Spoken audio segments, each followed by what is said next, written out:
নমস্কার বন্ধুরা, Tumpa cooking blog চ্যানেলে তোমাদের সবাইকে স্বাগত। আশা করছি তোমরা সবাই ভালো আছো, সবাই ভালো থেকো, সুস্থ থাকো। তো আমি এসেছি ননদের বাড়ি। তো ননদের বাড়ি আছে পাঁপড় তৈরির কারখানা। ভাবলাম তোমাদের সাথে ছোট্ট করে একটু শেয়ার করি। তো দেখো, এখানে পাঁপড় ভাজা হচ্ছে। জামাইবাবু পাঁপড় ভাজছে।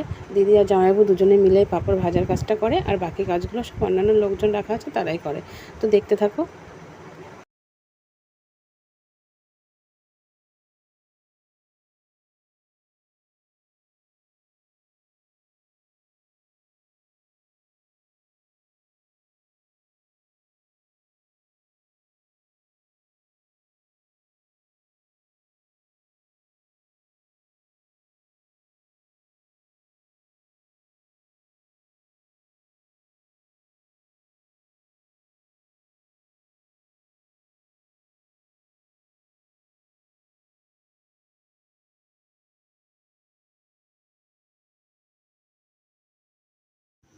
তো জামাইবাবু একদিকে পাঁপড় ভাজছে, দিদি একদিকে পাঁপড়গুলো গুছিয়ে নিচ্ছে।